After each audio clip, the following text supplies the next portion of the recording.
Okay guys, no, welcome back again. At ngayon, ituturo ko sa inyo kung para saan ba yung horn. Okay, kasi nga marami nagtatanong, okay, para saan ba yung horn? Okay, step by step yan, ituturo ko sa inyo para malaman nyo kung para saan ito.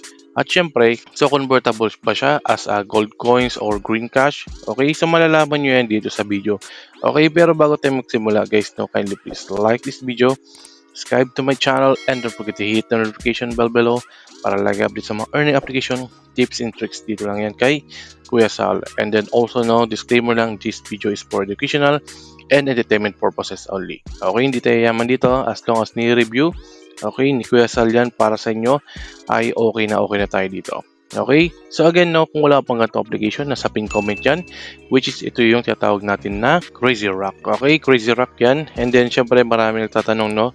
Okay, so yung ating horn dito guys no, kapag meron ka na nakuha horn dito, yung daily task mo ay nakuha mo na or natapos mo na, ang mangyayari dyan, kapag nakaipon ka ng 5, pwede mo siyang i-convert. Okay, punta ka lang sa may grand prize, okay, sa baba yan.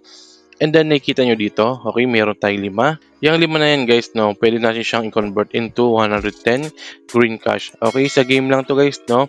And then, saan pa ba natin siya pwedeng gamitin? Okay, dito sa pag-withdraw ng green cash. Okay, so kailangan mo dito, meron kang horn. Kapag wala kang horn dito, hindi ka makakapag-jump. Okay, hindi gagalaw yung position mo. Yung position ko dito guys, no, nasa 841 ako.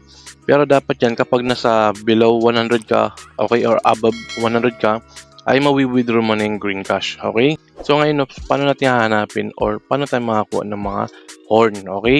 So makakuha ka lang ng horn, okay, dito sa may mission, okay? Sa tagal-tagal kong nilalaro rin to kahit paano, no? So nakita nyo, sa level 262 na ako. Okay, syempre nilalaro ko rin yan kahit paano para nag-enjoy din naman ako. Okay, sa mission nyo lang makuha yan, andito sa may daily task. Kapag napuno nyo to, okay, meron kayong makuha isang horn. Okay, pero kapag nag-invite kayo, okay, so sa isang araw kasi 5 ang kailangan mo invite, meron kang makakuha horn. Okay, dito ka lang makakuha ng horn. And then kapag nakuha mo yung horn na yan, and then mayroon ka ng exact amount o kahit paano, yung minimum dito na green cash, I think nasa 500 something. Okay, pwede mo nang gamitin to pang queue, pang jump.